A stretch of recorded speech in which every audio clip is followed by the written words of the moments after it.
All right, give me just 2 minutes, guys. Well, I guess we're still a few minutes early, right?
Why don't we give this just another moment, and then we'll get started. People are still entering the meeting.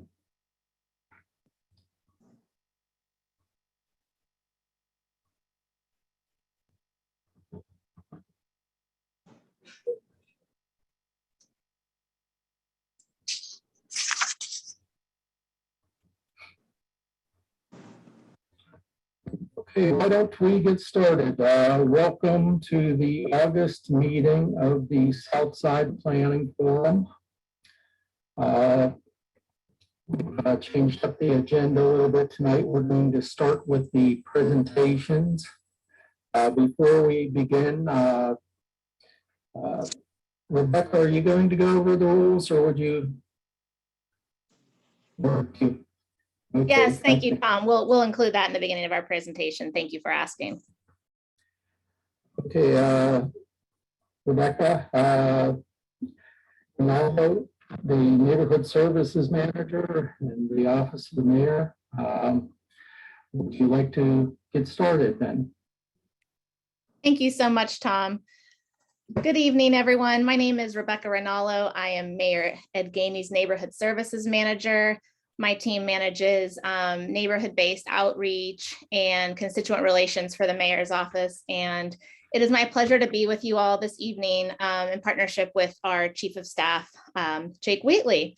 So first, let's just do a quick a tech check. Can everyone see on the screen the first slide of our presentation? And Sam, are you able, if folks could just drop in the chat that they see it okay? Sam, are we good? Okay, excellent. So we'll be with you all this evening for about 20 minutes. We thank you for yielding some of that time of your agenda to us. We are committed to continuing to provide these status updates on our efforts around public safety on Carson Street. We've been doing this since June, and through September, we'll continue to be here with you all. So thanks for having us. Next slide, please, Sam. So as I already said, I'm Rebekkah Ranallo. I'm the Mayor's Neighborhood Services Manager, and I'm joined tonight by Chief of Staff Jake Wheatley. Next slide. So just to give you all a brief overview of what our presentation includes tonight, we're going to just go over some real basic meeting values that we want to impart to you all ahead of the presentation, some meeting norms, a reminder about, how we are grounded in our strategy of the Plan for Peace and how the implementation of our work in the South Side relates to that. We'll then move into updates from law enforcement, building code enforcement, and fire code enforcement, as well as some updates from our Office of Nighttime Economy. And then we will move into Q&A on our presentation before handing things over to a representative from the Parking Authority who will do an additional presentation. Next slide, please. So just a few ground rules that we ask you all to partner with us on this evening. As always, we may not all always agree on everything, but we ask that we have this dialogue respectfully with each other. Please save your questions for the end of the presentation and raise your virtual hand when you want to speak. And Sam Wasserman, our communications manager, is graciously helping us behind the scenes here from a tech side and will help kind of call on each of you when it's time to speak. And then we just ask that, everyone, part of respecting each other is respecting each other's time. So if you had a question that ends up getting answered by someone else's question being asked before you, or if you have a comment to make that's already been addressed by someone else, consider yielding your time so that multiple voices and perspectives in the virtual room can be included tonight. Thank you so much. And with that, we'll get started. So good evening, everyone. Again, as Rebekkah has so graciously done, I'm Jake Wheatley, Chief of Staff to the Mayor. We really appreciate your time. I want to be very short and brief so that we can get to your questions, but I wanted to, one, just reiterate the commitment that the Mayor has made to the South Side and to make sure you, like every other neighborhoods, but you especially understand our plan and our work and our interests to make sure your neighborhood has the type of support necessary for it to be safe and enjoyable for all who experience your neighborhood. And so from that, when we came to you in June, we heard you loud and clear when you said, hey, something had to be done immediately to try to quell some of the activity, both inside of our establishments and outside of our establishments. And the Mayor charged his team to come up with a plan. We have a plan for peace across the city, but it was a specific tactic to really focus in on East Carson, especially though that area that you all had told us and we saw ourselves were a problem. And you'll see later on in our information, and I'm sorry, Rebekkah, I'm not reading from your script. So Rebekkah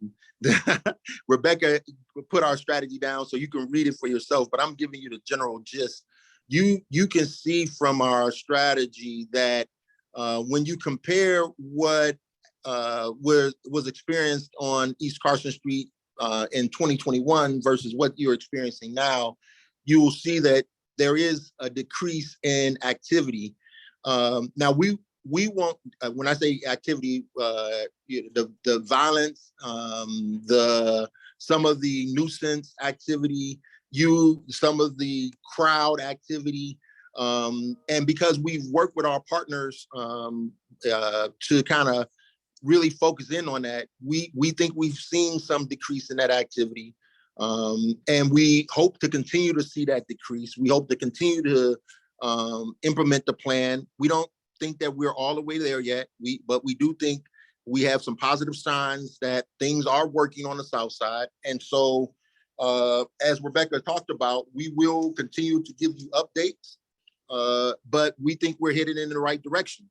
And with that being said, we look forward to answering your questions. Again, I'm going to stress, we're not at the end. We're still in the beginning stages of implementing the plan. We're working with our law enforcement. We're working with our building code enforcement. We're working with our fire code enforcement. But it's not just that. We're also trying to implement other things so that we have activities. We heard loud and clear, trying to create activities and outlets for our city youth in other areas. We're trying to work with our, as you will see in the presentation, we're trying to work with our nighttime economy coordinator who's working with the owners of some of the establishments to try to improve some of their tools to minimize things that are happening inside of their buildings. So again, we appreciate your time tonight, and we look forward to continuing to try to make all of our streets safe, and especially East Carson Street. So thank you for having me. Thank you so much, Chief. Sam, you can go ahead and take us to the next slide. So as the chief already shared, we are cautiously optimistic about the direction things are headed in on Carson Street and in the South Side Flats at large. You all, about 300 of you showed up on June 14th, and we heard you loud and clear. And as previously shared, we're very data driven in how we're implementing the plan for peace across the city, and Southside is no exception. So, the data here on your screen shows gun violence incidents in 2021 compared to 2022. And as you all can see, in 2021, things were sort of increasing around this time as compared to 2022, when we kind of ramped up this enforcement effort in June. You'll see the numbers actually decreased. And as many of you have stated, and as we agree with, consistency is key, follow through is key. So we're going to keep this work up and hope to see those numbers dip down and level out for you all. Next slide, please. So thanks so much to the Southside Planning Forum for preparing some questions in advance so that we could bring you all answers to some of the questions being asked in your communities. So this slide really covers some of the information that are direct responses to your questions from the community. So with regards to how many police officers are generally on in a shift in Zone 3 during evenings and weekends when you all tend to experience challenges, it's 15 officers and 1 supervisor. Now, on evenings where there is high activity, we actually do pull in officers from other zones to assist Zone 3 officers on the ground. And we also pull in some of our zone detectives. Those detectives actually focus on doing some proactive work on the side streets, in the parking lots, in the alleys.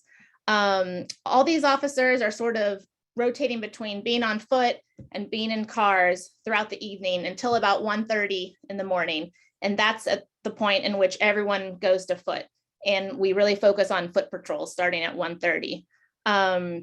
The scope of the saturation patrol from a geographic perspective includes 10th Street all the way through 18th Street and even the surrounding streets. So while we've been focusing a lot of our conversation around the 12th to 18th Street corridor, we do want to let you all know that that's not where our work stops.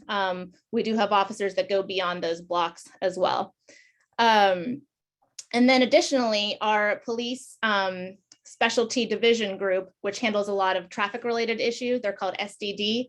They actually provide 2 to 3 motorcycles in addition to the numbers that I already shared.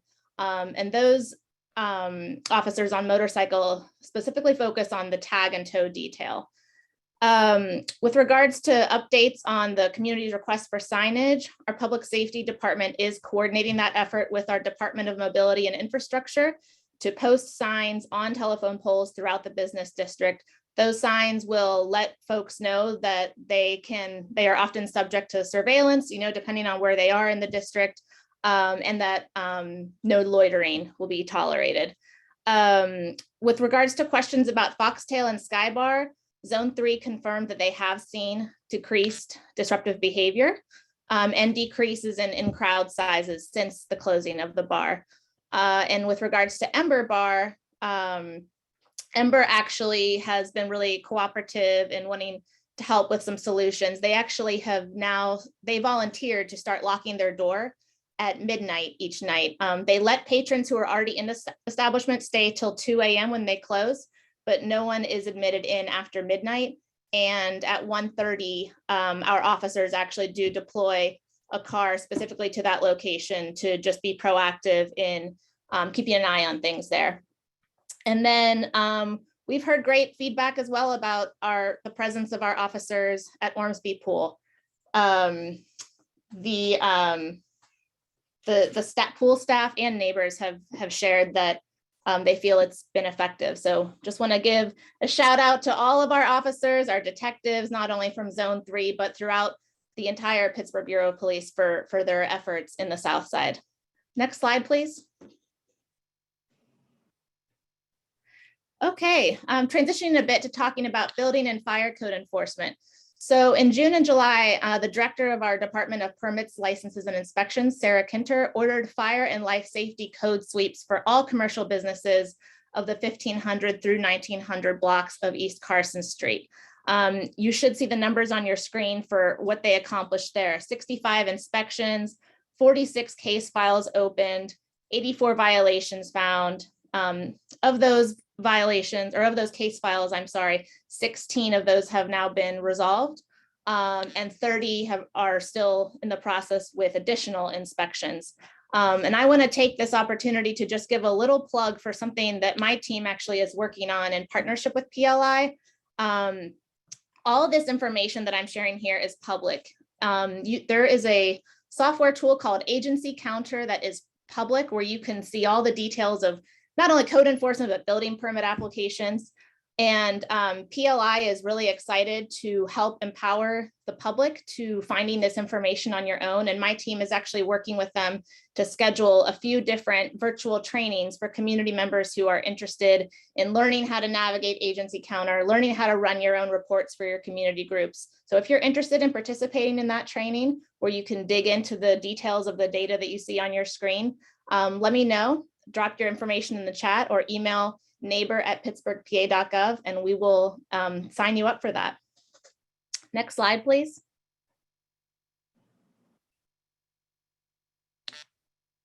Thank you, Sam. So our Office of Nighttime Economy has been really busy. That's managed by Allison Harnden. She's a great partner in this work from a proactive policy education perspective. She does a lot of networking with the bars and restaurants and businesses to kind of help educate them on different programs and resources that will help strengthen their businesses, and also provide training on things that you might not be thinking about when you open a small business or a restaurant. So she's right now got a lot of great irons in the fire. She's working to explore a potential funding source to help get participating bars and restaurants all aligned using one network ID scanning system. That's where all the bars actually have access to one data system that kind of flags things like fake IDs or folks who have been in trouble for, violent behavior in the past. And it gets all the bars on the same page about who they're letting in and who they're not. She's working to schedule de-escalation training for folks who work the doors, so that they know that they have the tools they need to try to decrease the amount of disruptions that may not happen inside the bar, but perhaps it's related to a conflict that started in the bar. And so we want to arm these bouncers and their colleagues with the tools they need to de-escalate those situations when they see them brewing in front of them on the sidewalk instead of escalating them. She's also working with the bars on an active shooter training and a stop the bleed training, as well as providing education for some of our food trucks and outdoor food vendors on code compliance. A lot of our, I actually personally spoke to one of the business owners who came into the mayor's office after we started this effort. His feathers were a little ruffled that he got a notice in the mail about operating his food truck at 2 a.m. And he said, I have all my permits. Why am I getting in trouble for this? He didn't know that the code actually says that he has to close down at midnight. So Allison is now doing a lot of education with other businesses like his to provide education on the details of the code that not everyone knows about. Next slide, please. So that's all the updates from the three-pronged approach of Mayor Gainey's code enforcement, law enforcement, building and fire enforcement. We do want to open it up to questions from you all before we turn things over to the Parking Authority, who will share some information of their own. Thank you all so much.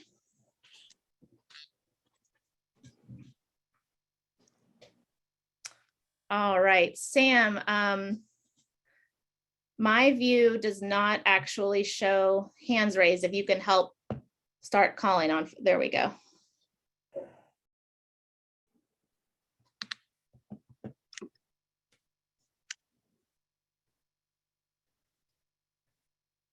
Jackie, you should be able to unmute. Thanks. I am unmuted. Rebekkah, two questions. First, you said you're staying on the planning forum, giving updates only till September. Is that correct? Through September is what we initially committed to. I will say that the planning forums meeting is in the neighborhood services team rotating list of meetings that we try to attend on an every other month basis. So, but I mean, I will say things always change given the need. So if we see something change in the south side that we feel needs continued monthly attention like this, you know, we will talk about that and adapt as needed. Do you want to add anything to that, Chief? No, I think you handled it. Will there be someone giving the same type of statistic report then on a monthly basis from the city, sharing that data? So I think what we are faced with, Miss Jackie, is the fact that, you know, the staff gets multiple requests from multiple groups each day, each month, and it's hard for us to commit to having Rebekkah or her two staff folk commit to being every month at the same location. So what we will try to do is make sure you all are empowered to get the information. This is why Rebekkah was sharing about the information being public. And if in fact there is a need for us to come, we will try our best to be there, but we can't make the commitment each and every month to have someone from Rebekkah's shop be at the meeting. Okay, thank you. Thanks, Yep. Jackie.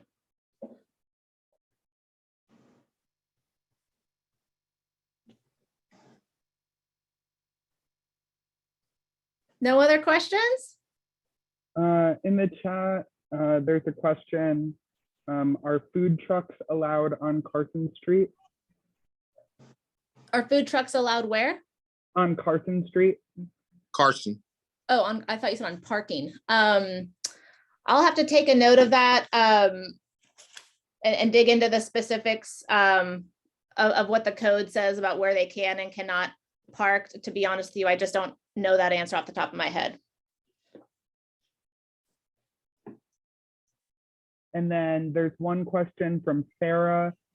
What is the plan for when Foxtail Sky Bar reopens? So what we're trying to do is continue to keep our law enforcement presence and keep our current schedule up. We're just like we've been working with all the other bar owners and restaurant owners. We want to work with Foxtail ownership, because we have seen with their closure a decrease in activity. So we want to talk to them about what we think are some ways to continue to, if they are to reopen in a way that is conducive to us moving in a positive direction. So our plan is to talk to them about some of the things that Allison is working on.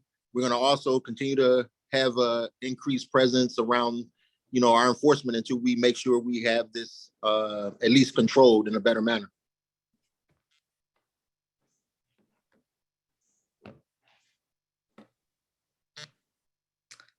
Barbara's got her hand raised, Sam.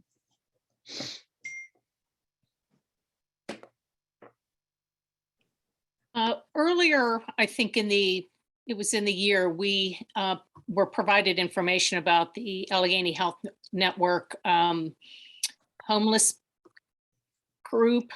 Do you have any information about them and what is going on? Yeah, thank you so much, Barbara. That's a great question, and one we've been talking about a lot with a lot of different neighborhoods.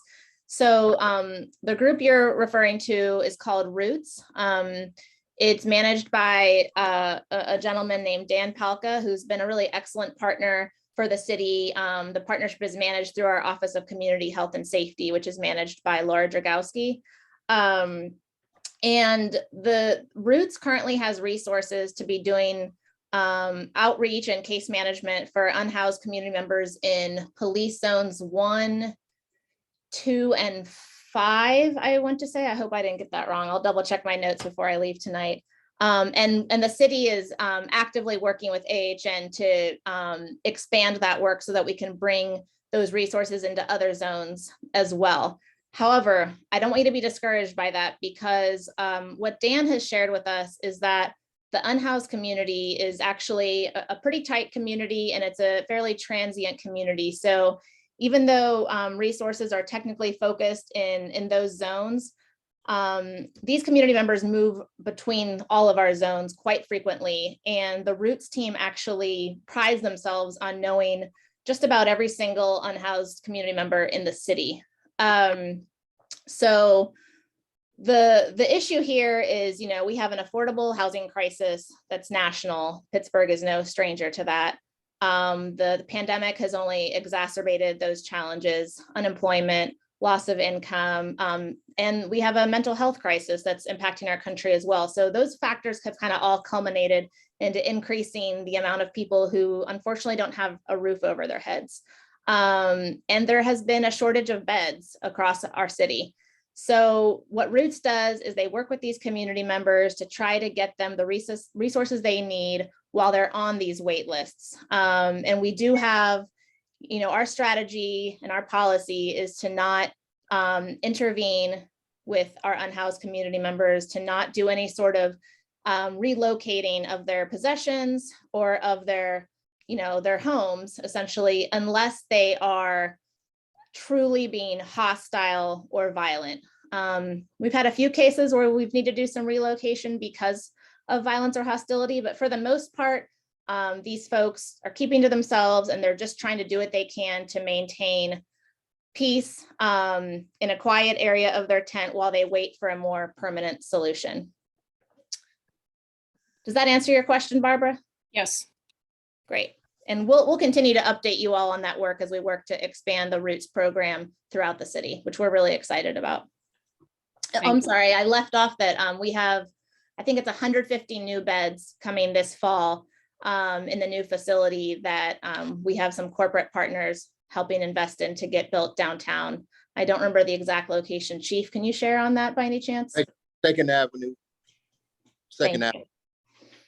So that should also provide you know, some relief for some of these folks by providing more beds that will be low barrier. Not every shelter has the same rules to entry, unfortunately. So there's a lot of factors that come into play here. Some shelters don't let you in if you have an animal. Some shelters, unfortunately, don't let you in if you're in a same-sex relationship.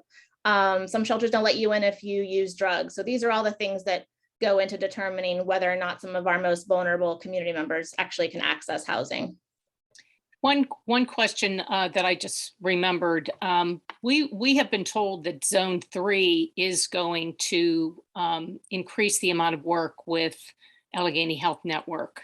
And I'm not sure if you have an update on that specifically. As a community, we met, it was in the spring, to talk about something more specific, similar to what is going on in East Liberty and East Ohio Street, but we haven't been updated on if there's been any progress with that. Okay, we can look to get you an update on that for sure. Okay, thank you. Thank you. Michelle? Sam, can you unmute Michelle? Hi, I just wanted to follow up. So on the question about the reporting and you guys coming to this meeting, and my reason for asking for a follow-up, and I certainly respect that your time is, you know, being pulled in many different directions, but to stop reporting or providing this community with information, or at least some representation at the Southside Planning Forum starting in September, which is when we all know we see a spike, because that's when the college students are back in full swing. And we also know that that is when Sky Bar and Foxtail is planning on reopening, I guess I'm really concerned that, you know, when the mayor came here and was generous with his time and all of your time, you know, he made it sound like he was in this for the long haul with us. And now that's not the sense that I'm getting. And I just want to express like severe concern about that, and wondering if we might be able to come up with some in between of maybe not just coming up with another way to do this at least monthly for September and October. It slows down when the weather gets colder, but September, October, and even into November, Thanksgiving, it is still crazy down here. So that's more of a comment than a question, but I'm hoping that we can work together, because we are excited about what we're seeing, and we are seeing it and making sure all of our neighbors know about it. And I would hate to see that progress lost. And we have seen that in the past, where there's a surge and then a pullback, and then a surge and then a pullback. Of course, this time there were guns. So that obviously has been a concern. So I appreciate your comment, Ms. Michelle. I want to say this, because we are saying we won't be able to come and promise you we can come each month to report out, doesn't mean our commitment has changed. Matter of fact, the mayor's commitment, he's doubled down. This is by far the greatest amount of time he spent or had his team spend in any community thus far is in your community. He plans to continue to have the activity that we've talked about with our plan. But we also have 89 other neighborhoods that are also demanding time. And again, the reporting, the information is available. But it's hard for us right now to say beyond September that Rebekkah or someone from her team can be here each and every month to give you the report. But again, we will evaluate as we get closer to it. And if we need to extend it, we certainly are open to consider it. Yeah, thanks, Chief. I just want to also add that when we in June started looking at what the best way to share this information each month is with the many different Southside stakeholders. The planning forum was identified because it brings together several different Southside neighborhoods, as well as some of your businesses, your Chamber of Commerce. My team has the Southside Community Council, the Southside Planning Forum, the Southside Slopes Neighborhood Association, the Pittsburgh Police, or the Public Safety Council Zone 3 meeting. So we have a monthly or every other monthly presence at all of those groups' meetings as well. We just initially thought this may be the most efficient way to catch all of you in a consistent way each month, but we can continue to look at that, as Chief already said.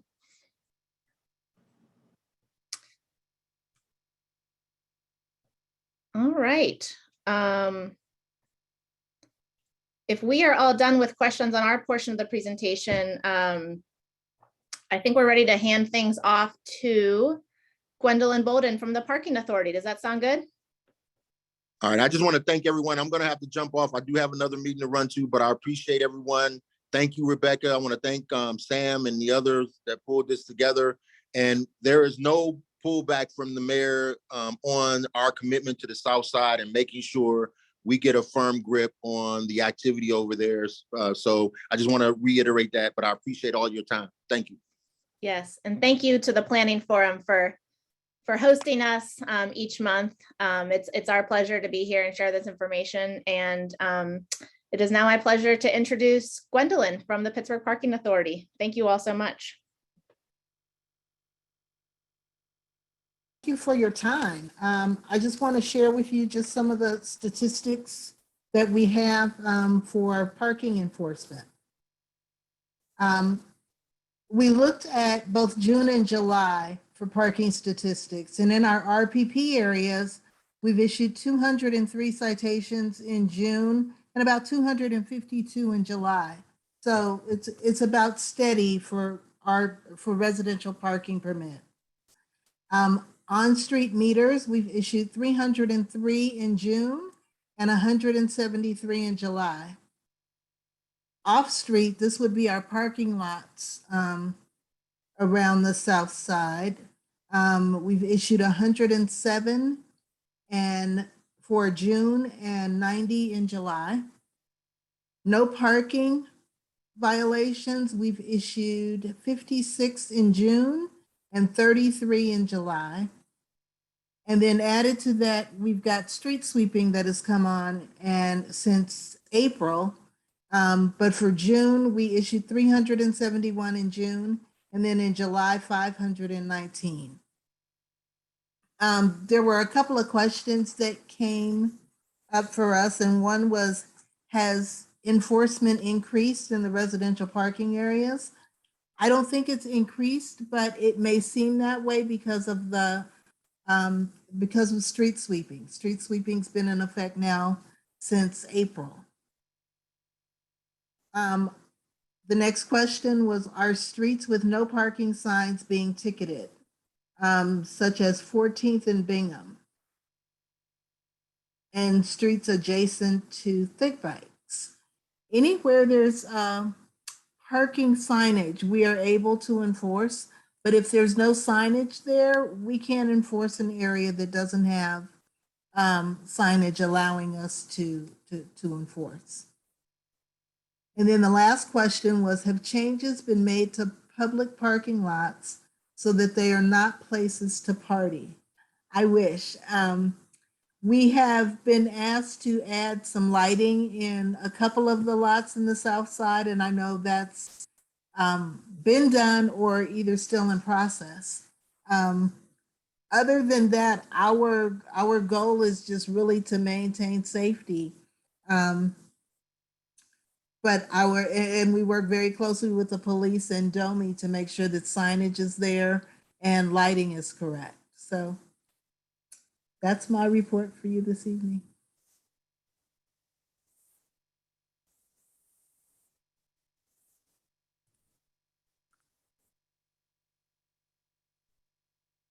I see a hand. Does Adrian have a question? Yes, I do have a question. You gave the amount of tickets for the RPP zones that were given in June and July. Can we please have the amounts that were given during the day and night in June and the day and night in July, please?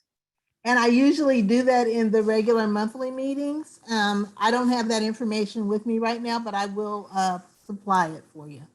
Okay, well, some of us have already seen the numbers from June, so we know that there were none given at night at all in the month of June on the south side. So can you speak to that at all? Of why no tickets are being given?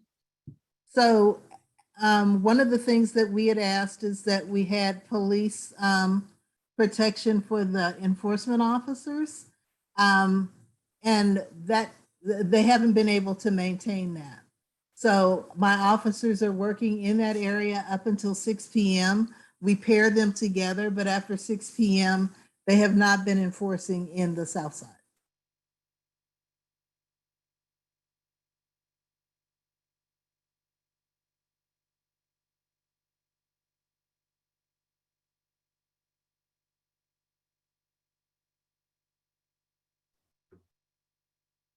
Barbara, you have a question? Just want to, there are a lot of questions in the chat that I'd like shared before we move on to the next speaker, because Rebekkah, they're probably for you, and so you're the best person to answer them. In addition, some people don't know how to use the raising of hands. And if you go to at least in my case, it's the bottom of the screen where you can see participants, chat, share screen, record. If you go to reaction, and on one section of that, it says raise hand, and that's where you would go to do that. Quaylen is thinking that you can go like this, which sometimes gets your attention, other times it may not. So I know that there are people on here that have questions that would like them to be answered, or at least taken back to research and then send information back to us. So thank you. Sure thing. Yeah, I'm still here. So I've been trying to skim the chat a bit. I saw Quaylen's question about scooters in the 2300 block of Carson. I just need a little bit of clarity on what he's asking, or he or she, I apologize, is asking for. There's a store that rents scooters on the 2300 block of East Carson Street that's next to Archie's Bar and Tavern. And the scooters are actually gasoline fueled scooters, like a Vespa type scooter, not like a pedal foot scooter or anything or electric. And so they store them inside of that building, which is like midway block on that block of Carson Street, to rent them out. And so I think there's a concern from business owners and residents in the surrounding area that they have these gasoline fueled scooters piled up in there that are all gassed up and ready to go in a row building on Carson Street, which seems, not licensed to have motor vehicles with gasoline stored in there. Gotcha.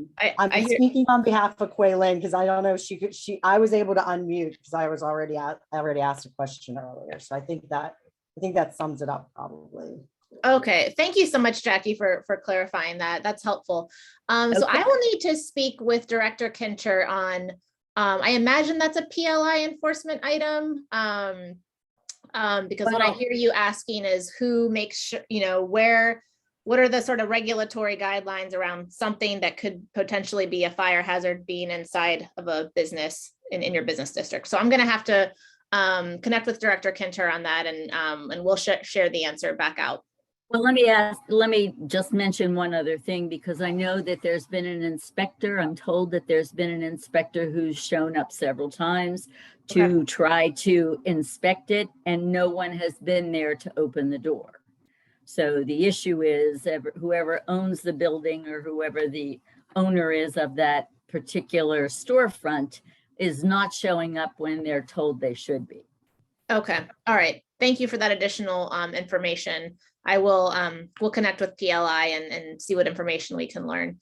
And just so you all know, just a reminder, we go through all the chat transcripts after each of these meetings to make sure we didn't miss anything. So if something doesn't get addressed tonight, we'll try to make sure we capture it to provide answers back through the planning forum or in a future meeting.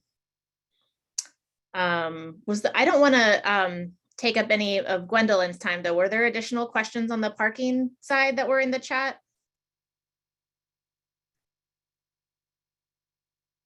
So I'm trying to just scroll here.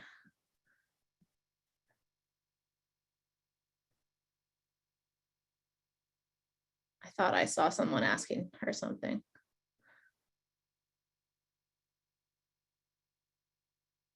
Okay. Did we already answer the question from Andrew Fetzko about 1800 East Carson block?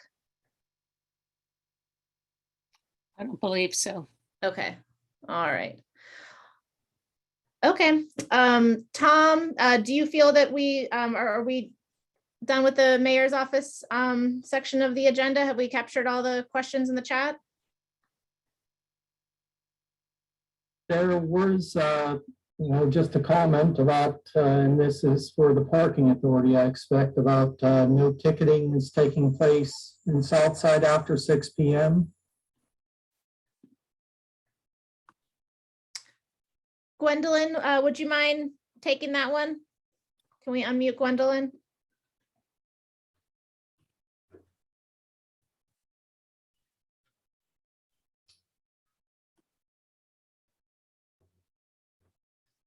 There we go. Yes, that's correct. Right now, there is no enforcement in the South Side after 6 p.m.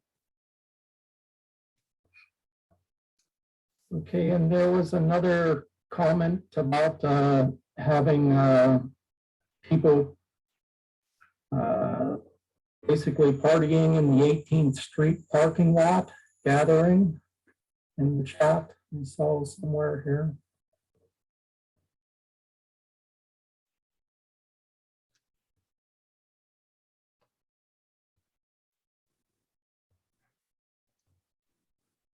I think that was a question I had asked if that had been addressed, and someone said it was. What was the question in regards to 18th Street? The 18th Street parking lot where people were drinking and partying and disturbing the neighbors. We have to refer those questions to the police department. We work very closely as the parking authority. We work close with the police department, but we don't have the authority to arrest or talk to a person about loitering. The enforcement officers are there to write tickets on cars. And even that became so difficult that we had to pull it for their safety. Once we know that I can get officers out there without them being accosted, then we're more than happy to get officers back out there enforcing.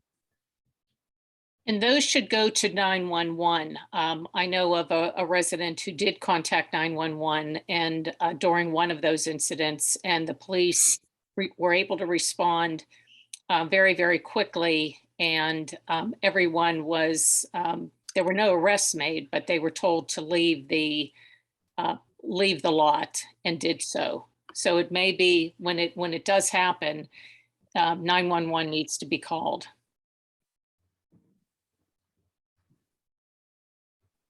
And I think that Rich Pierce, Michelle and Sarah Katz have, and Caroline and Andrew have their hands raised.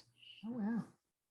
And I do think, I don't want to speak for Tom, but being on the planning forum, I think people are here because they want questions answered. So, we can move, we'll be able to, it's not going to take a long, long time to complete our meeting, although we do have things to talk about, but I think these are important.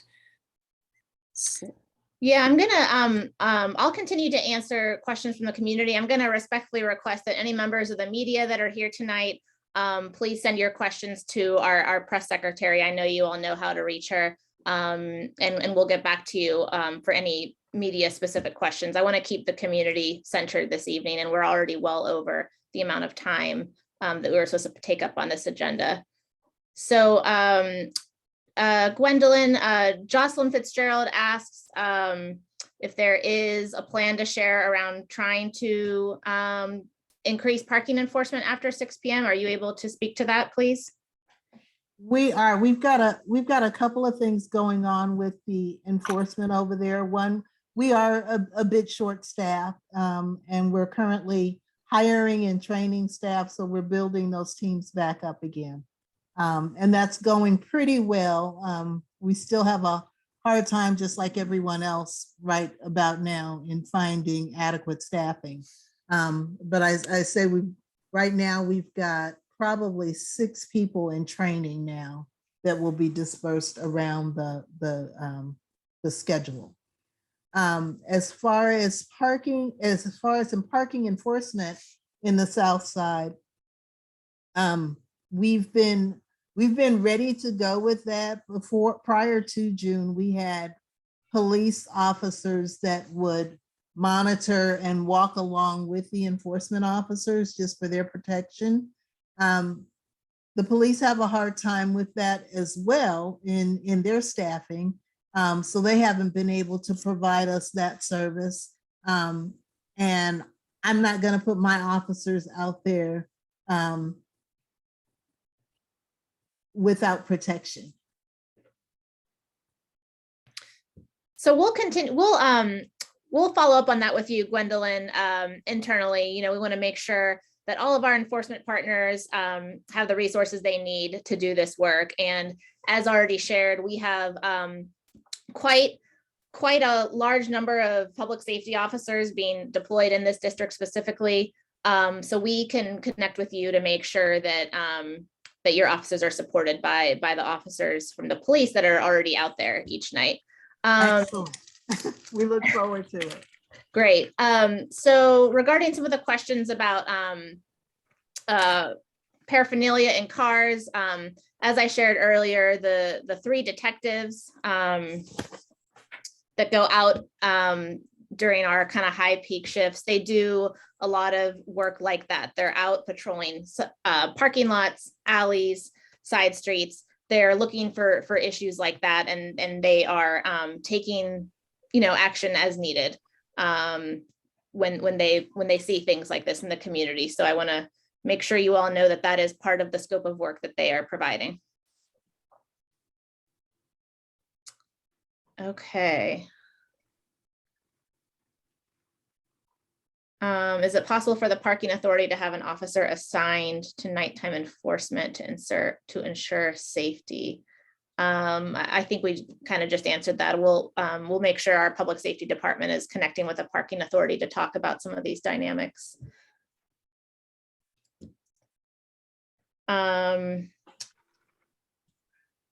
right, well, with that, again, you all have the neighborhood service team's email address. You have the parking authority's information here.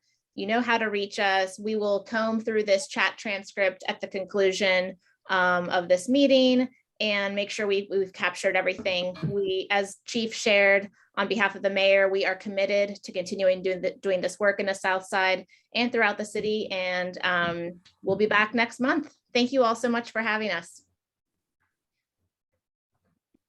Thank you, Thank you. Rebekkah.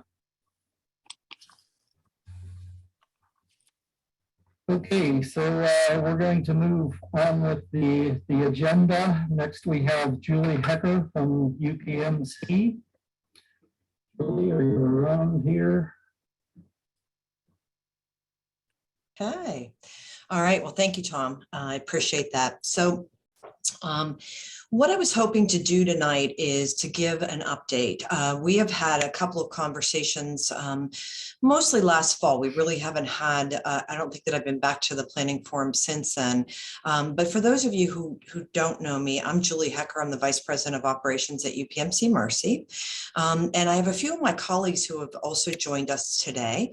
Sean Logan, who is from Charitable Giving, Gloria Krebs from Media Relations, and Margaret Bell from Corporate Real Estate. I think some of you have met Gloria and Margaret in the past.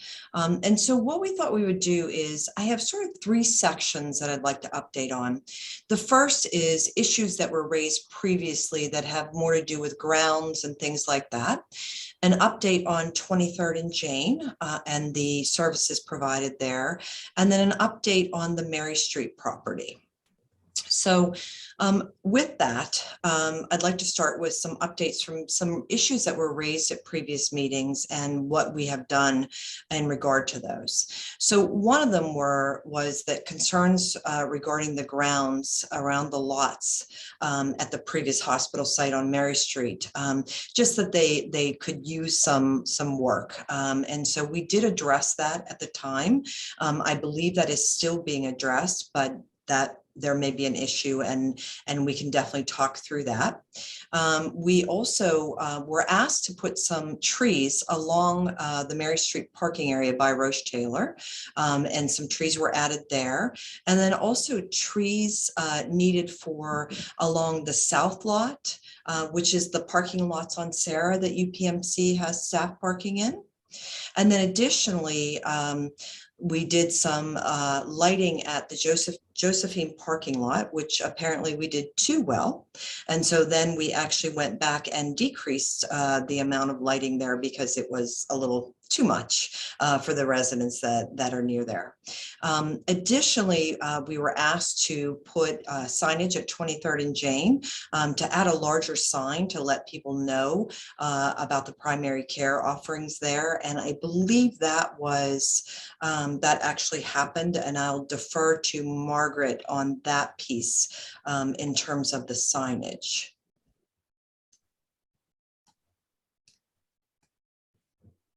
Thanks, Julie. Yes, I do believe that that increased signage was installed.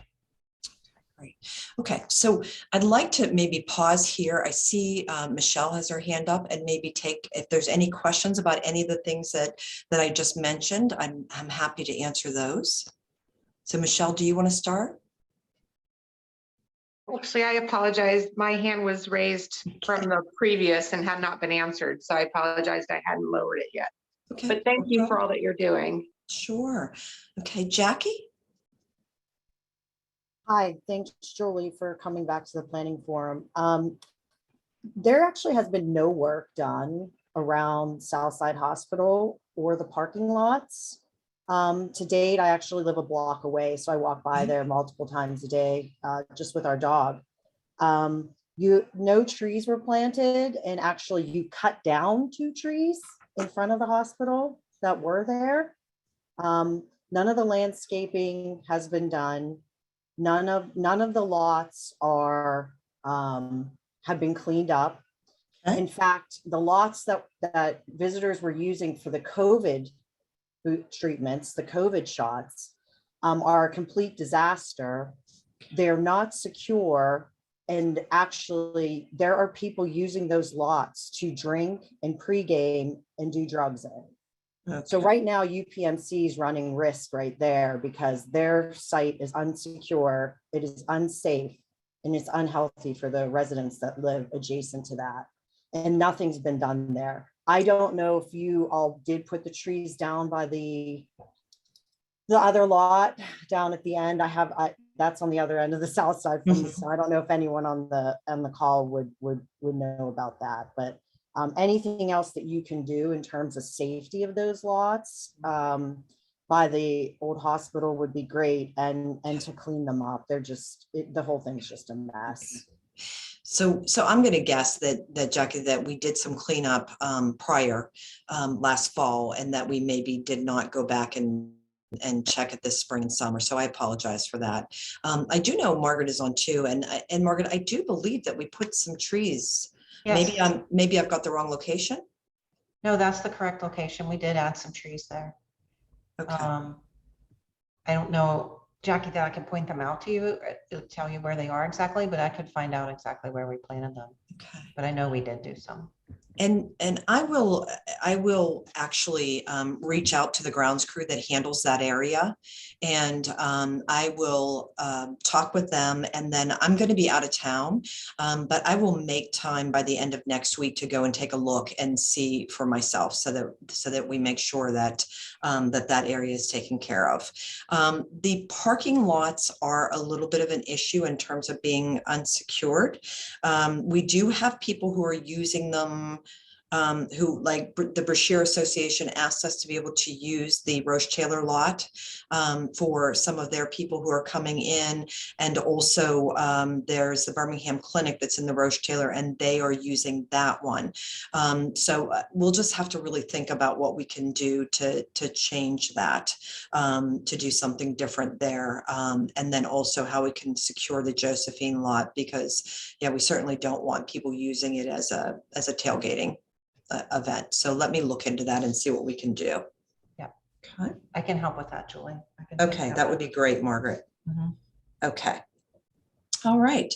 How about anything else? Was there anything else that you remember besides the 23rd and Jane, which I'm going to go into that next, the services offered there? Was there anything else that was requested that I missed? I don't think so. Okay, great. All right, so then let me move on to 23rd and Jane. And so Rob Schulich, who many of you have met in the past, he is the administrator for this area, and he couldn't be here tonight, but he gave me some updates to share with the group.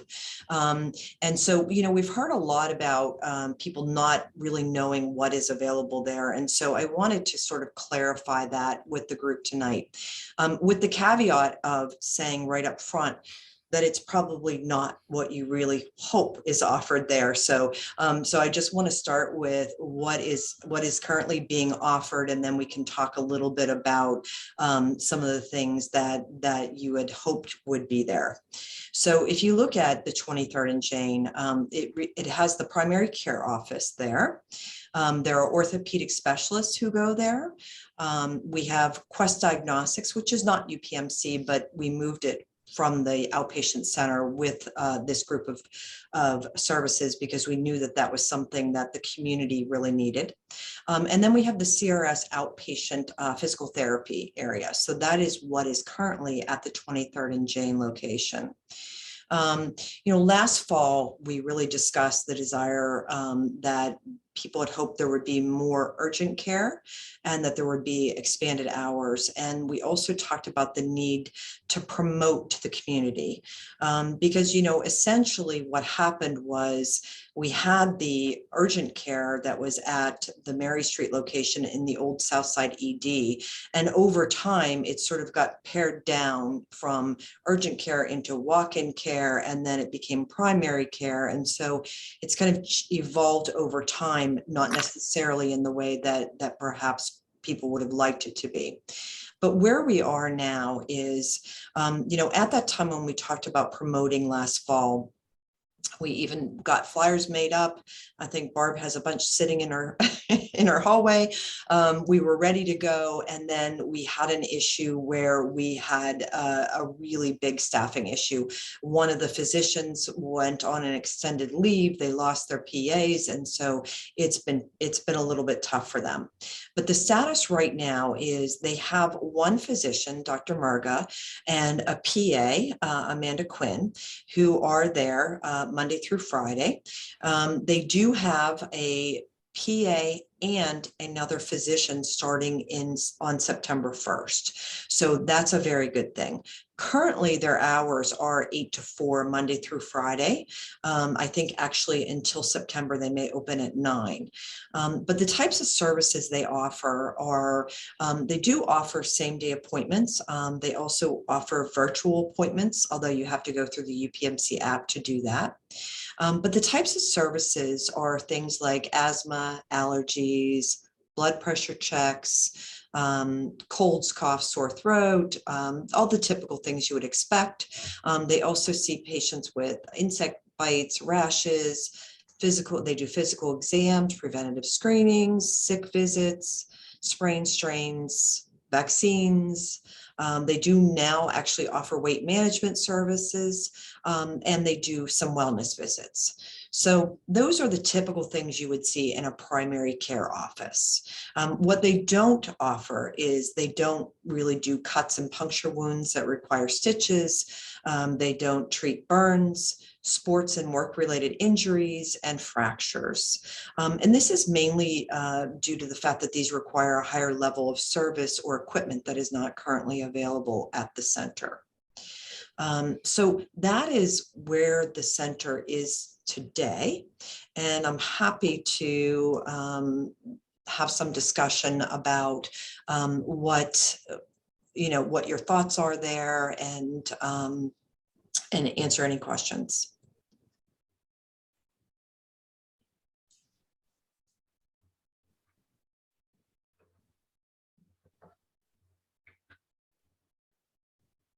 Okay. Hello? Yes. Yes, thank you. This is Gene Riccardi. I would just like to say my family and I have received excellent medical care at that center. Great. Well, thank you. That's very kind of you. Okay. So if there are no other questions, and we can just we can sort of continue on. I thought that, and I'm sorry, can I ask anybody who's not speaking to mute?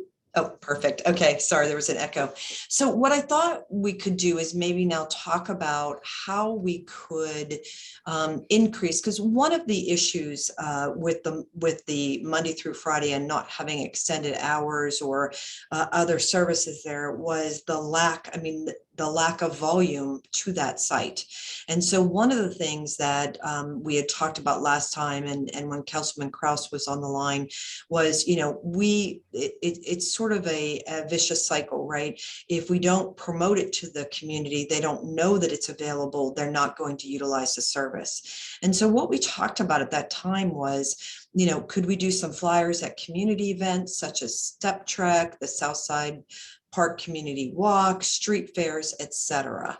And we absolutely can do that now that they have the staffing. We really didn't want to promote something where we couldn't meet the service needs of the community. That's the worst thing you can do, is promote it and then not be able to see patients. So we feel like we're in a much better place. I also wanted to add that in my conversations with Rob Schulich, who's the practice manager, he really said he's very excited about this group that will now be at this 23rd and Jane, because they are people who are very community oriented, and they want to be involved in the community, and they want to build something that they are part of the community. And so I think that's great. So we talked about local advertising, and we can delve into some of that. We also were considering, and these are ideas I'm throwing out to the group to see what you think about them. We were considering even holding some open houses at the practice, just so people could come and see. It kind of serves as twofold. If you advertise it, people see it and they think of it. And secondly, if there are people who are want to come and see it and get a feel for if this is a place they would want to go, that's actually another benefit of doing this. Also considered, doing some theme-based small group education sessions, maybe on diabetes or nutrition or high blood pressure, either at the practice itself or at some other venue that you might want to do. And then we had talked in the past about looking for assistance. I think there was somebody on this committee who might be able to help us get information. How can we get information to the apartment buildings and the high rises to make sure that they know that these services are available? Okay, so I'm going to go back over to the chat here. So I see Kathy asks, what are UPMC's plans for the old Rite Aid store in the 23rd and Jane? So I'm going to actually reach out to Margaret for that, because I don't think technically we own that.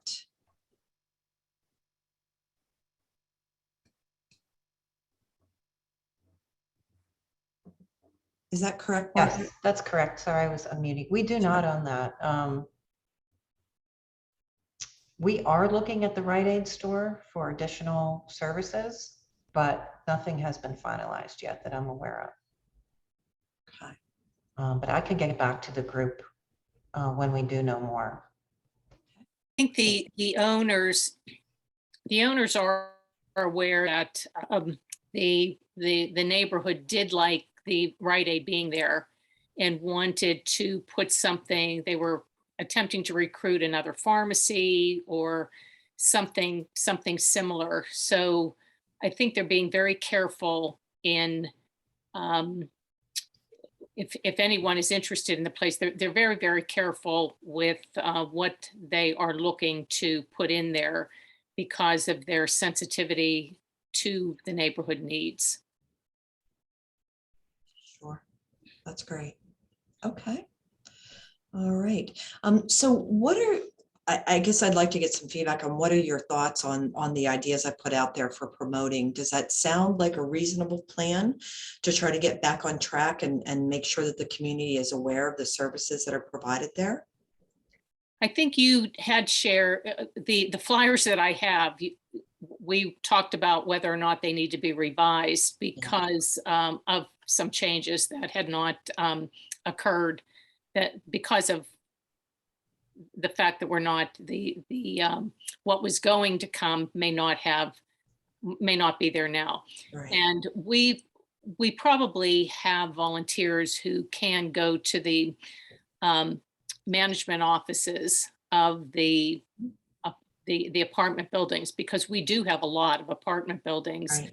And as we had talked about, the fact that many of them are young people who, although they may be healthy, they're also very, very active. So if they are injured, instead of going over to Bloomfield, they very well, although as I'm listening to myself, the injuries probably would not come to that site. But again, if they're not feeling well and they need to see a doctor and would like to see a doctor, and they probably don't have a PCP because of their age, it would be something that they could use. And then also word of mouth would also very well help with that. So we can work on that this fall once you give us the green light.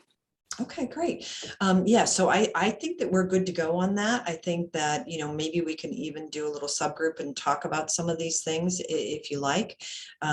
So I think that would be great. We are redoing the flyers because there have been some changes, and so I think that'll be good. And, you know, I'd really like to see some information. I'll talk with Rob about sort of introducing the providers to the community. Sometimes, you know, we do that. We do cards, we do different things because, you know, a lot of times people just want to see who is this person, you know, and get a feel for that. So definitely we can work on that, and maybe Barb, you and I can talk a little bit further about this and some of the ideas for this and the best ways to communicate. Okay. Any other questions, thoughts on this? Okay. All right. Okay, so I want to move on to the next subject. You know, we have talked at length about the Mary Street building, and I apologize if I'm using the wrong vernaculars, but that's kind of how I'm trying to separate out the different buildings. And so when I refer to Mary Street building, I'm talking about what was the old hospital and the Roche Taylor building and parking lots in this area. So I think many of you are aware that when patient care services closed in 2018, the plan was to consolidate the IT division at this site. We had 2 floors of IT individuals on the site. And so the plan was we were looking to get approval to move all of IT and consolidate them in one place. Unfortunately, the pandemic hit and everyone began working from home, and frankly, they remain at home, and people have figured out how to make that productive. And so there really wasn't a need to move anybody else in there. We did use the center in 2020 until earlier this year. We utilized it, as you know, for COVID testing, treatment, and vaccines. And that was until earlier this year when the volumes really had decreased to a point where we needed to discontinue those services. I promised you that if we had any updates on this building, that I would come back to you with an update as soon as I know. And so what I have been told is that there is an update. Currently the buildings are undergoing an appraisal, and the intent is to sell those properties. So that's where we are. I wish that I had different news, but, you know, frankly, some of the conversation that we have had is about the fact that many don't feel comfortable with those buildings sitting there basically empty. And so, you know, I think that you know, there's a time and place for everything, and I think that it may be a good thing to move forward rather than to let the buildings sit empty. So, but I'm happy to take any questions or commentary surrounding that.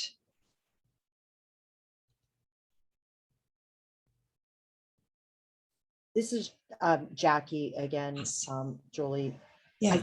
I think we were asking those questions because there's concern, not that the buildings are empty, but the concern is that the zoning changed. UPMC requested a zoning change on that building years ago. And I apologize, I don't have all the background on that at arm's reach right now, but I believe it was rezoned to urban industrial, I want to say, which makes it open for anything almost, unfortunately.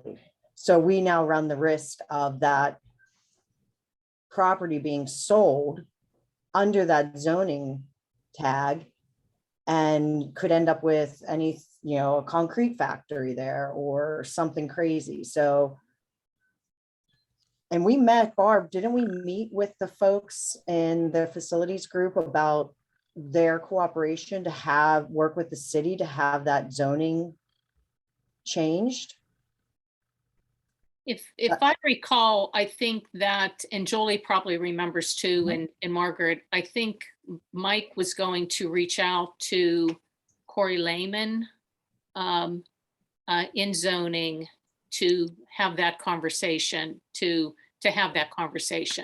And I don't think that has occurred yet. And it may be something that we need to move forward with now. Agree. I can give you a little bit of info on what I know so far. So we did have an appraiser come through the building, and we're actually waiting for that report. And of course, we talked about what is the highest and best use of that site in the current zoning that we have. And we all agree that the best use would probably be residential. I don't know how everyone feels about residential and more dense residential, like a higher, like, I don't want to call it a high rise, but an apartment building. The views from the upper floors are unbelievably beautiful. You can see, lots of the city from there. We thought that would be an appealing development, and I'd like to get your feedback and see what you think about that. But to have industry there, I doubt, I don't know that anyone's would be interested in that. I mean, maybe someone would, but we all agree that we think residential would probably be the best use. And under the UI, there are some exceptions, but we would need to get permission from the city too. And of course, consensus from the south side. So I'd love to hear what anyone thinks about that. And that's fine. I mean, I'm on the community council here in the South Side, would be happy to organize a call specifically related to that property and the sale of that property, because it is very concerning. You may think that no one wants to open a concrete factory or a strip club there, but that's the kind of stuff that happens. And even though we are tied into the city through our development activities process, to review any new developments, especially something of that scale, it's still, is going to scare a lot of people when those go up on the market. So right. I can reach out to you, Margaret, I guess, and Absolutely. to set something up. Okay, great. Yep. I believe we have your contact info. Thank Okay, you. great. So it looks like there's two questions. Quaylen, your hand is up. Now you just have to unmute. Okay, sorry. Has UPMC thought about even turning that into sort of, I'm going to say assisted, independent, and then, a facility of that type? You have some others. There's Canterbury Place, and I know that you bought Asbury Place and I think redid it, and you have several others. Have you thought about that kind of a facility to turn the hospital into that? We did talk to that division. I don't know, there was not any consensus, I guess, on that. We didn't think that it was needed there. There are some other senior, I think, places nearby. And ours, frankly, aren't full. Maybe not exactly nearby, but Canterbury isn't really all that far. And I thought there was another senior one on the south side, but senior living during COVID has been a little bit odd. So I don't know that there would be a need for something in that large of a space too. I don't know, Julie, if you have any thoughts on that. I have not. I have not heard anything there. I would be surprised if that were to be the case. I think that we looked at a lot of different uses for the buildings, and unfortunately, there's a lot of work that needs to be done on the buildings, and obviously, I'm not the person who makes these decisions, but I appreciate the question, and we can certainly take it back, but I don't know that that is something that would be considered. Okay, thanks. Adrian, you have your hand up. Hi, yes. So I also sat in some of those meetings when we were talking about zoning changes and listen to, everybody's concerns with that. And I feel like at the time, UPMC tried to encourage us that they were, invested in the community. We understand things change, but, now you're selling, and correct me if I'm wrong, but it said, you feel like maybe, residential or something like that would be better. How much say do we really have over that? I mean, if you sell the building, you sell the building. Are you talking to potential buyers already? I'm sure that, that might be privileged. You might not be able to tell us, but, what are you going to do, I guess, to make sure that something, good for the community goes there and not something that can sneak in under this, UI zoning? So what we're doing now is getting the appraisal completed, and we've hired a couple of expert people in the city, and one of them is sort of in like investment sales, and works a lot in the residential. I mean, I didn't say anything to them. I toured them through the building. We went out on the rooftop, and both of them said, wow, what a great apartment building this would be. Look at the views and the access to everything you have on the south side, and be great. So frankly, we're not going to put up a sign and say this is for sale. They will start to talk to investors that will do that kind of work, because we think not only is it beneficial to the area, but that's really who the customer probably is. I think anyone who would want to put in a cement factory would recognize immediately that it would not be an easy thing to do in the south side. So developers don't want to go into an area that doesn't want them. And it's pretty obvious that that kind of thing or any other kind of industrial business just doesn't really belong in that area. So I think we'll have a lot of interest. I'm hoping we'll have a lot of interest from residential. And I just wanted to add, and maybe Sean would like to speak to this. So, as we typically do, we did have conversations with many constituents, including Councilman Kraus and the mayor's office and Mr. Fitzgerald. And so I think maybe Sean can speak to a little bit of the conversation, because those were the same types of questions that were raised there, and some discussion that had. So Sean, did you want to add anything? Sure, Julie. Thanks. Hopefully you can all hear me. Yeah, we had about 10 days ago some conversations with Councilman Kraus and Jake Wheatley, and then the Chief Economic Development Officer for the city, County Executive Fitzgerald, Senator Costa, and Representative Benham, who I think is still on the Zoom call here. And we appreciate your concerns, and have all of those elected officials expressed concerns about what comes next. And we told them that this is just the preliminary phase, as Margaret said, getting the appraisal, and then working with the folks to try to solicit some interest. But we told all of those elected officials that once we get kind of the report back and kind of focused a little bit, that we would report back to them every step of the way. We every elected official, and again, representatives on the phone, on the call, she can certainly weigh in. But we heard their concerns loud and clear about not putting a cement factory there, or a strip club, or some of the other items. So we will keep those elected officials. I'm a former elected official, so I understand what the councilman and the senator and the representative go through.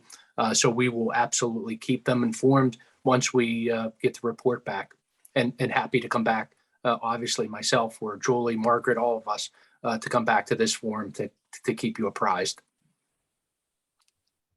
Yeah, I can't speak for the other elected officials, of course, but this conversation is definitely reminiscent of the one that we already had. So I expressed a lot of the same concerns. And I know that the other elected officials mentioned would also be very frustrated if something like a cement factory went in. So certainly allies with the community on this one.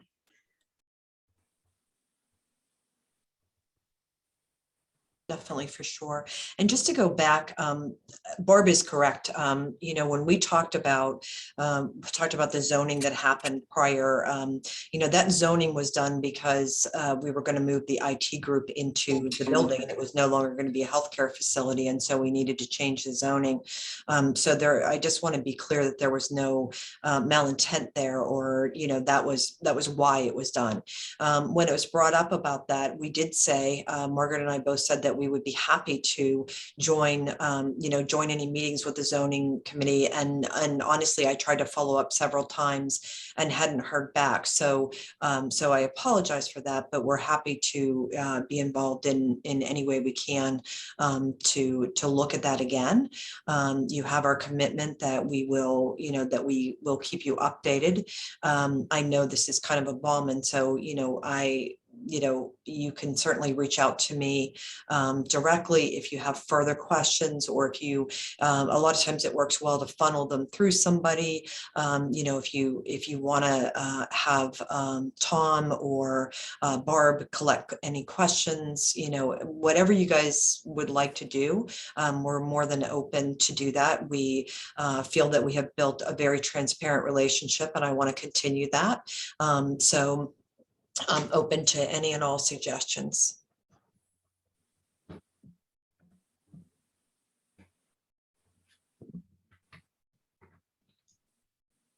Okay. Are there any other questions? Okay, so just in follow-up real quick, Margaret will work on looking at the issues with the lots around the campus for right now, and maybe we'll make sure we get those cleaned up. I will take back the question about would UPMC be interested in senior care, and then I will follow up maybe with Tom and Barb in terms of zoning, and I'm sorry, I think Jackie was somebody who mentioned that. So maybe we can get together and have another meeting separate to sort of talk about that. And then also some of the promotions for 23rd and Jane. Am I missing anything, Tom? Anything? No. I don't think so. Okay. Mhm. Okay.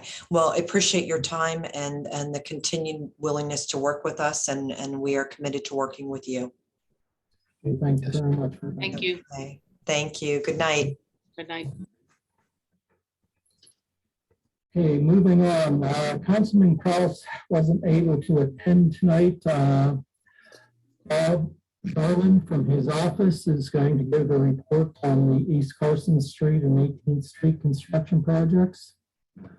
Yeah, thanks, Tom. I don't have a whole lot to report on the East Carson Street projects. Unfortunately, I have been down with COVID here and haven't really been able to leave my house. But I will say that I am aware that paving is starting to finish up on the East Carson Street portion of the project there, which is, we're pretty thankful to see. And as soon as you see the new pavement, you realize how badly needed it was. The other thing that's going on with the 18th Street Signals project, you can see that they're continuing to dig out. I think the one that I think is the most, as far as the bump out that's most far along, seems to be the one at 18th and Mission and Pius, which conveniently helped facilitate the demo that needed to happen there on that property. So we're kind of happy to see that come along there. As far as the rest of the project is concerned, I don't have a whole lot more to offer. We've been trying to get information out just like everyone else is as soon as we receive it through our social media channels. But those are largely coming from PennDOT.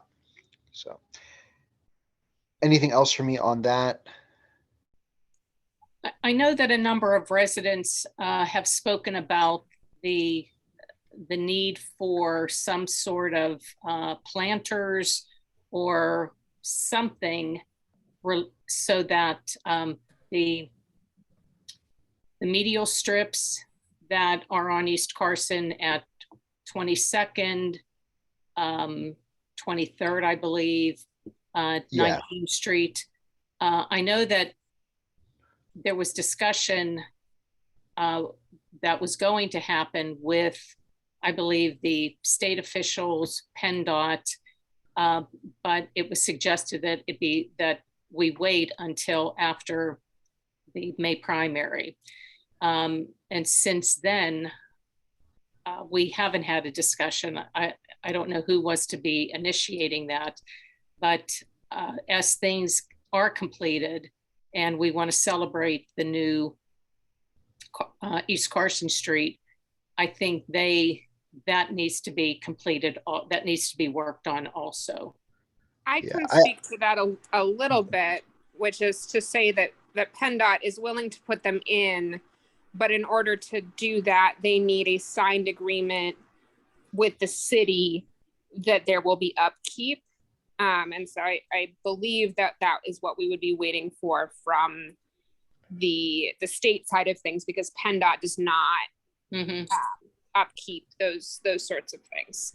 So I think that's where we last left the conversation, if I recall correctly from some very long email chains. Yeah, right. So if we can begin and I will another email chain to get that discussion started, I think that would be great. Sorry, Bob. I know that there's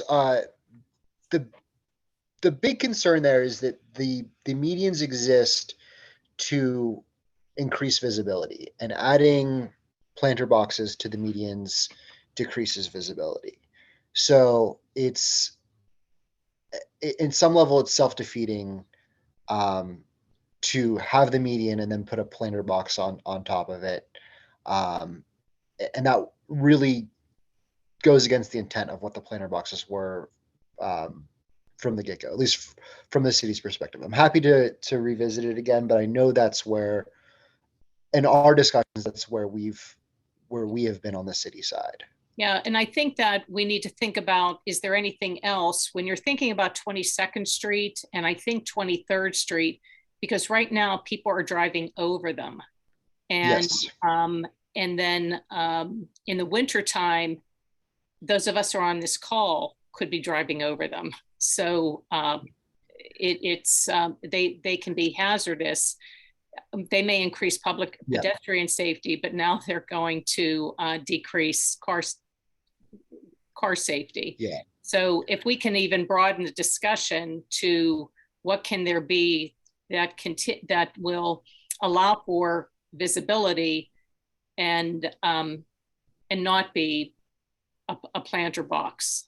Right. I think that would be a nice discussion to have, and it could be something that, as a community, we were talking about this last night at our council meeting. It could be a contest of some sort to see what would look good with certain criteria in place, because we have a lot of creative minds in our community and in our city.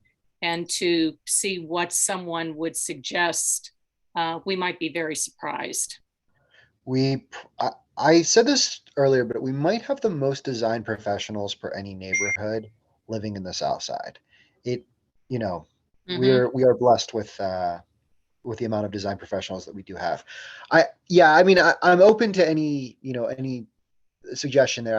I know that was the case, that there have been proposals of putting planter boxes in that exist like Grant Street has, and that's just not what we want to do. It really defeats the purpose of why we put those medians there in the first place. The other thing that, and as we're talking about this now, I'm reminded of, we made the agreement that we were going to have the lights recalibrated when the project got closer to finished, specifically on what is that, like the next to the Kogos? What intersection is that?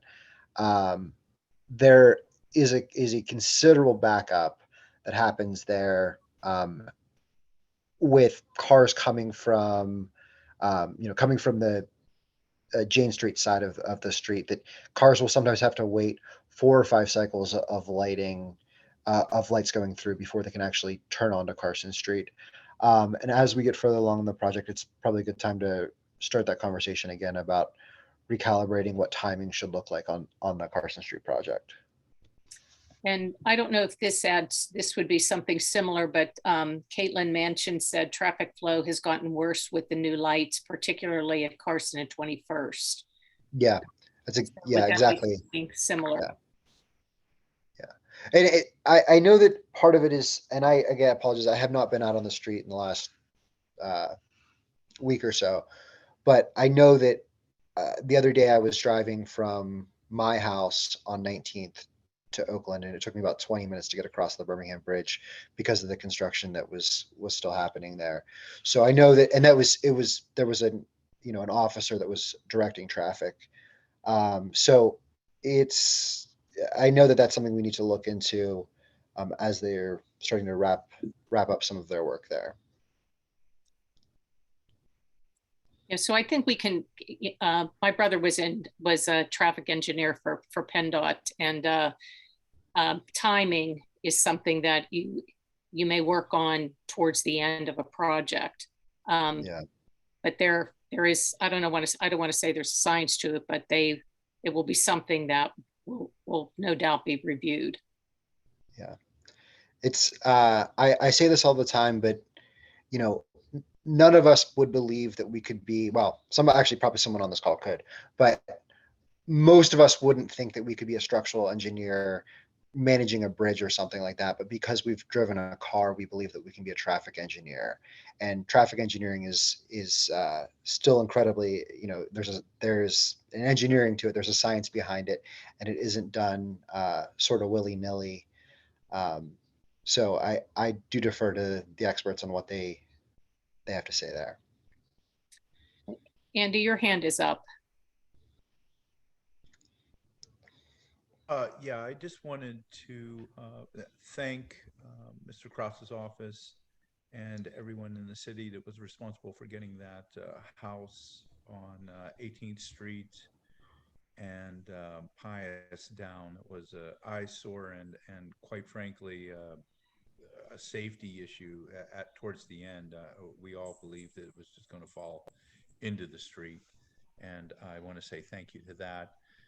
The other issue that came up, this was about 2 weeks ago, Brad Palacino from the board had noticed that the lights on Josephine steps that we just had installed, some of them were out or missing.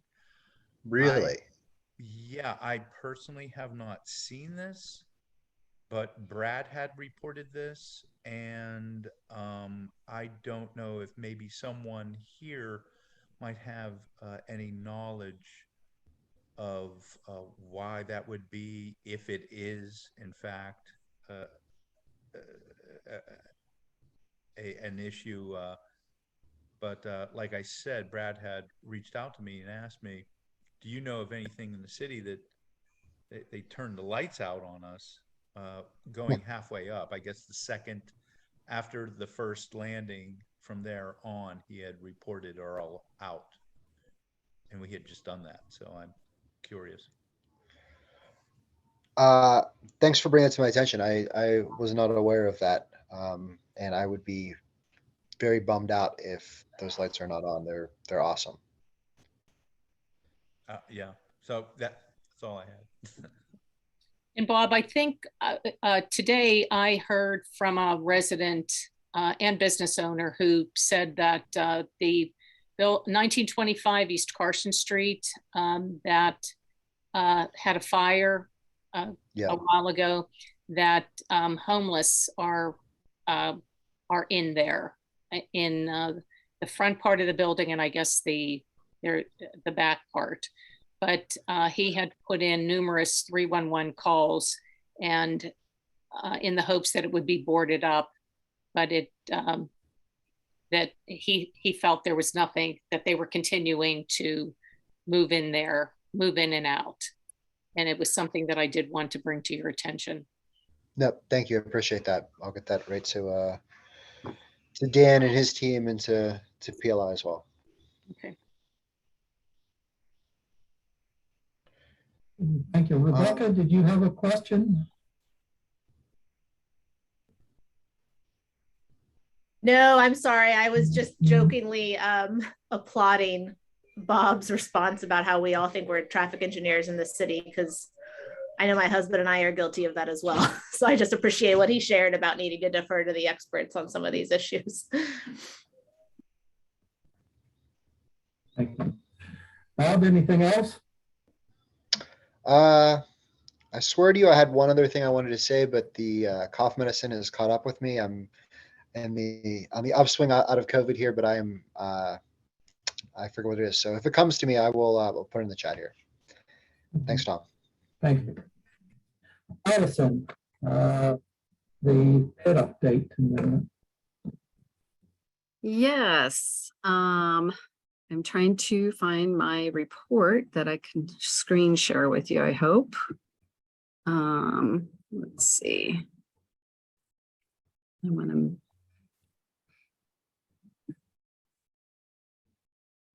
Nope, that's not working. Hold on a minute. I'm only getting part of that. Huh. Well, things got moved around, but we can at least get the numbers right. How's that? Okay. So this is the report for the Parking Enhancement District. For those of you that don't know, this is parking revenue that is collected after 6 p.m. Thursday through Sunday. And this money goes back into the area for capital improvements and safety improvements. So the revenue collected in July was $20,000, $20,515.94. The revenue to date for 2022 is $117,546.91. The total revenue since the inception of PED, which was in April of 2017, is getting up there, getting close to that million mark. 950,167.76. Boy, it's late. We had one expenditure in this cycle that was for the June clean team. They do lag behind about a month in the invoice and payment process, so that's why it's June and not July. And our trust fund balance has $172,503.89. That does not reflect the full amount of, when you add 2022 revenue to that, you're getting, closer to $300,000. The revenue is collected through the end of the year and just sent over to the trust fund in February once a year. So we're doing better than we did during the height of COVID, clearly, but still behind in what we used to collect prior to COVID. There were no liquor license changes reported from PLCB, no transfers. There are some management changes and things like that. Those are minor. I am sorry because this looks a mess. So I'm gonna just take it off screen and so I can read my report about the Southside Clean Team. And it's not here either. Sorry, folks. I think I could do this kind of by heart though. So they collected, there's now a third person on the clean team, which accounts for the kind of increase in the monthly expenditure for the clean team through block by block. And they collected 6,800 pounds of trash. They collected 300 alcohol containers. It was up a little bit more from last month, but last month was down from the previous month. The graffiti removal has slowed a bit because they are working on weeding that got kind of fed by a lot more rain. And they do make a mention of us needing to have a conversation about the signal boxes. They're getting tagged by graffiti, but they don't have the authority to remove graffiti from those signal boxes. So something needs to be worked out there. If there are any questions, I'm happy to answer them.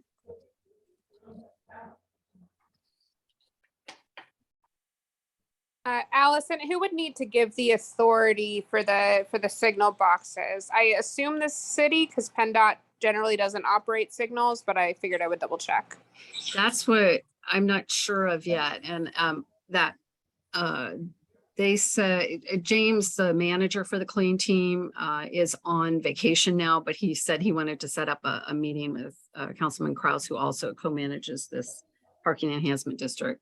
So yeah, I think it's just something we need to find out. Okay, well, if the state needs to be looped in, just let me know. I will. Thank you. That's under public safety, Jessica. Signal boxes are controlled by the police. They have a special key and it's under public safety. Thanks. That's about what I had thought, but I appreciate it. Hey, are there any questions for Allison? If not, we'll move on to the development and activities meetings. Barbara? So in July, we had at our July development activities meeting, we had two presentations. One was a second presentation for a request for two new duplexes to replace a building that was torn down, and then another building that have plans to be torn down. It's 1403 and 1405 Sarah Street. That will be going to the zoning Board of Adjustment on Thursday. And there was another presentation for 24 South 18th Street, and it is an office building. It has been, I guess it was built to be an office building, and the presentation was on change of use. I think the third floor would remain as office space, and the first and second floor would be turned into apartments. And we don't have a date when that would be going to the zoning board, and we do think that will need to come back to a second development activities meeting. It'll need to come back to the community on August 18th at 6 p.m. It's a Thursday. There will be two presentations. Both would need to go to the Historic Review Commission, and will be, we don't have the plans yet as to what they're requesting, but it normally is work done on the facade. And one is 1506 East Carson Street, and the other, I forget I think it was the old highway robbery building. I can't remember the address, 1405 maybe. And so they'll be coming to us to share their plans. 1411. 1411. Okay, thanks, Jackie. Yep. And that's it.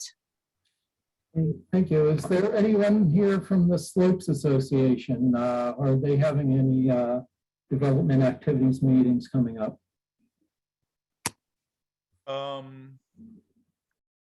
The only thing that we skipped our meeting in July, which is kind of typical because we usually have the picnic and we talk about everything we need to talk about at the picnic in early July. So we skipped it this month. In August, I'm very sure that the rebranding plan is going to come up, as it's my understanding that we're all supposed to pitch in for this, and I don't think that's an issue. I just think the issue is we don't know what the rebranding plan is. Certainly the companies that is doing it certainly has their bona fides, so we would love to hear from them directly, or maybe someone from development can be there to kind of answer any questions that we may have.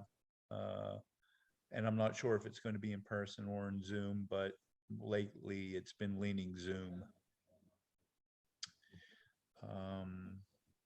And that's it. Step Trek. Excuse me. Sorry. Step Trek is, you know, kind of ramping up.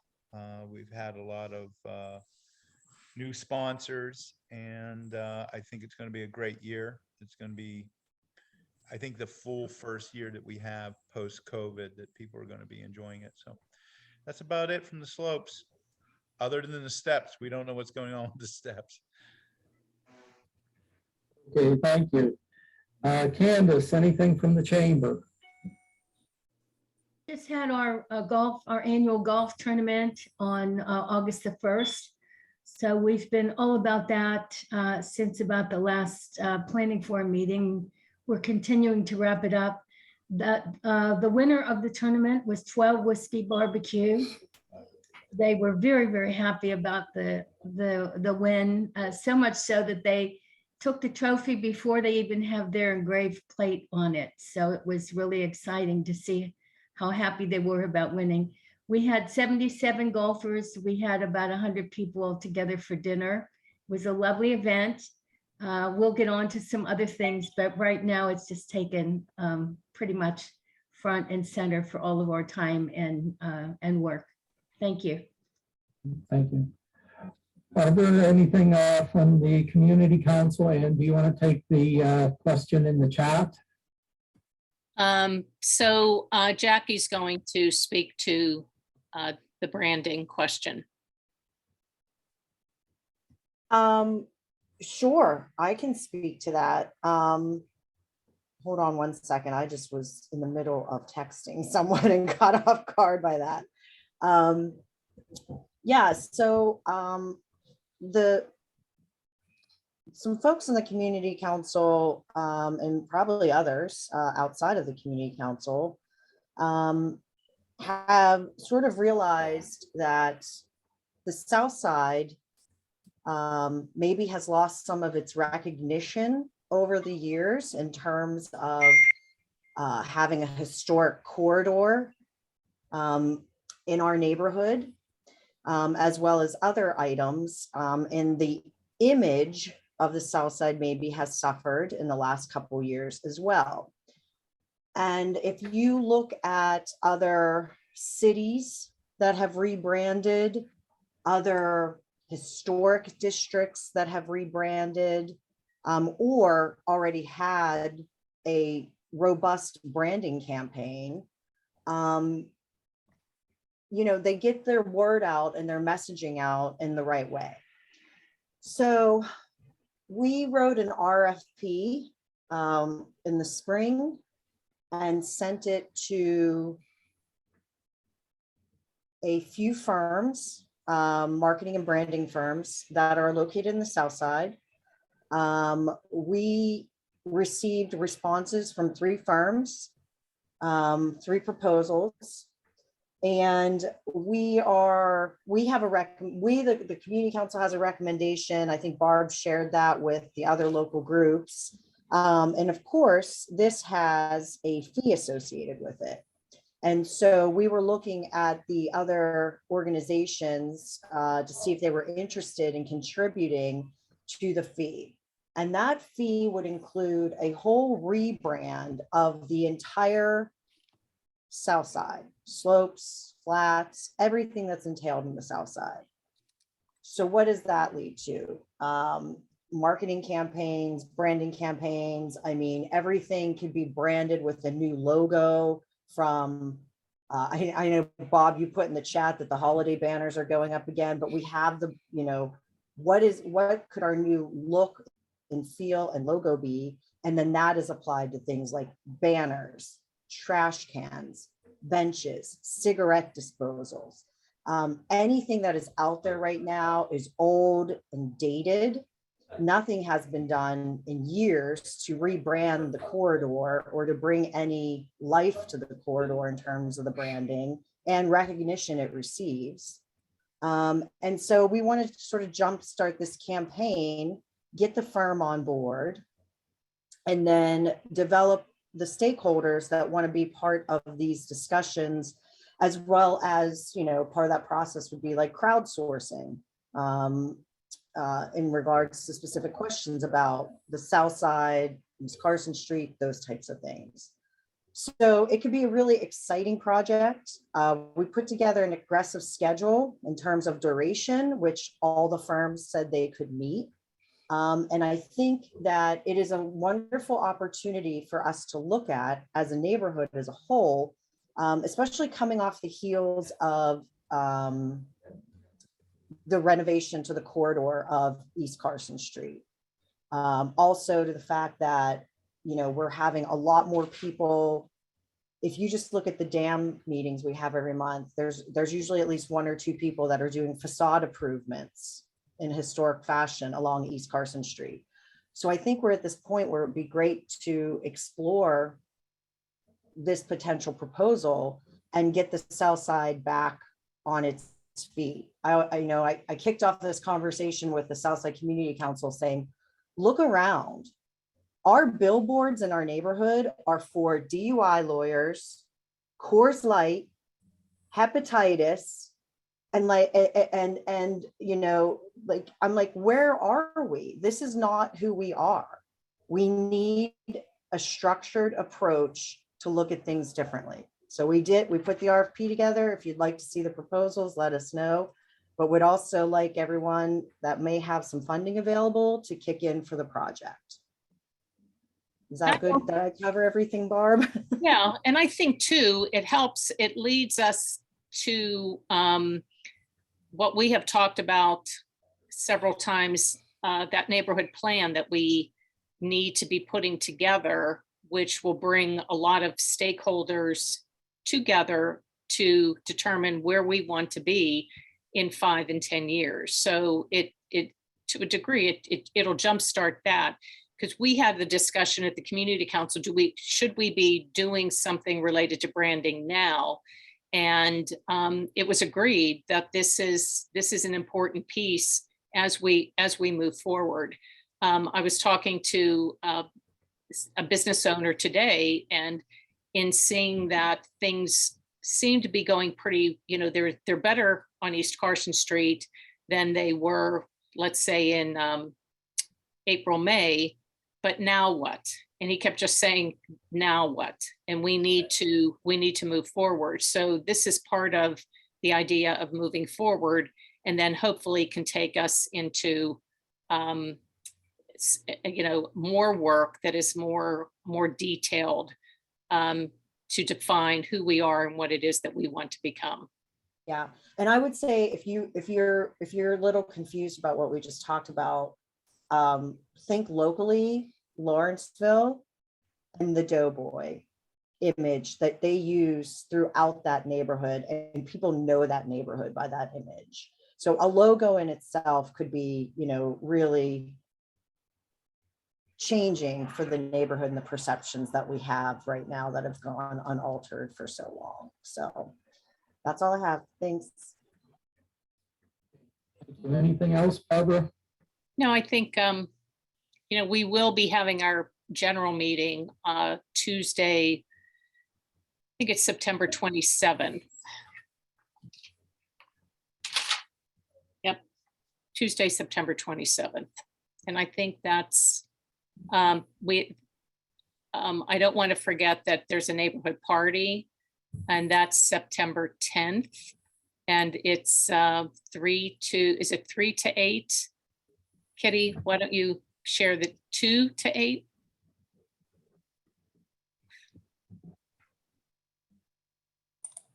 It's 2 o'clock to 7 o'clock. 2 to 7. And then I'm not sure if everyone is aware, the mayor's office is planning cookouts, community cookouts. And the plan is to have one, I think Crisara's on the call here. Ours is, the South Side is August 28th. I think from 12 to from noon to 3. And I believe this was done without realizing that, at least here on the south side, there was a neighborhood party, or they may not have wanted to take over our space, but it's at Armstrong Field. And I believe it's, as I said, August 28th, and from 12 to 3. But the neighborhood party, which we've had for how many years, Kitty? This will be the 9th year. 9th year. And for those of you that haven't attended, it's really it's really a very, very nice event. And I think that is who we are as a community. And I think it represents us very, very well. But I think people should attend the August 28th. So if you have questions for anyone in the mayor's office, you can, you'll be able to talk to them one-on-one in person. I would just like to take two minutes to say that there was a goat fest of last 2 Saturdays ago on July 30th with members of the Flats residents, the Hilltop residents, and the Slopes residents. And it was a great mix of the communities that surround the park and beyond. So that's all. I'm done. Sorry, I forgot to mention that. But again, just to give a shout out to the Friends of Southside Park, especially Kitty and Jeff. It was really probably the most attended event of Ghost time that Goat Fest has been in existence. And everyone seemed to have a really, really nice time. And again, it's another nice event that represents who we are. Okay, thank you, Barbara. Representative Benham, do you have anything for us? Sure, just a couple things. This month, the Pennsylvania House is having a significant number of policy hearings all over the state. There's a few that are happening here in Pittsburgh actually this week. And I think one that folks may be particularly interested in is that the Women's Health Caucus is doing a hearing on Thursday morning at Chatham at 10 a.m. And it's particularly about the Roe v. Wade decision. So folks may find that interesting. Another one that may be relevant to the South Side that I'll be attending, but it is not in Pittsburgh, it'll be in Erie, is specifically about liquor license issues and young people and violence and some of the other issues that we're seeing with young people in association with consumption of alcohol. That'll be in Erie, so I'll be traveling up to Erie to attend that one and bring back whatever information I learn about that to the work that we're doing in Southside. Speaking of liquor issues in Southside, I have been continuing to work closely with liquor control enforcement to ensure that they maintain an active presence in Southside. If folks have questions about enforcement statistics or specific establishments, please feel free to reach out. It's difficult for me to get enforcement statistics broadly because not everything is public information due to kind of ongoing investigations. But if there are questions about specific establishments and folks email me, I'm often able to get that info. So feel free to reach out for that. Let's see. And then the other thing that my office is working on that'll be in September, we're still nailing down the specific date, but we'll be sending out a mailer about it, is that we'll be doing a health fair with a variety of spots for people to get different checkups, health information, things like that. It'll be up in Mount Oliver. We're calling it the Hilltop Health Check. So definitely look for further information in your emails and in your physical mailboxes about that coming soon. Okay, thank you. Are there any other announcements this evening? This is Candace. I'd like to add one more thing for City Theater. They're having a big bash on September the 10th. I don't have all the information in front of me right now, but I'm sure anybody who's interested could find out more details online. And I went to the last one. It was fabulous. So I highly encourage everybody to consider going and certainly supporting our treasured city theater. Thank you. Okay, thank you, Candace. The next meeting of the Southside Planning Fund will be on September 13th. And I thank the board for attending tonight. Thanks, Tom. Thanks, everybody, for attending. Thank Have a you. good evening.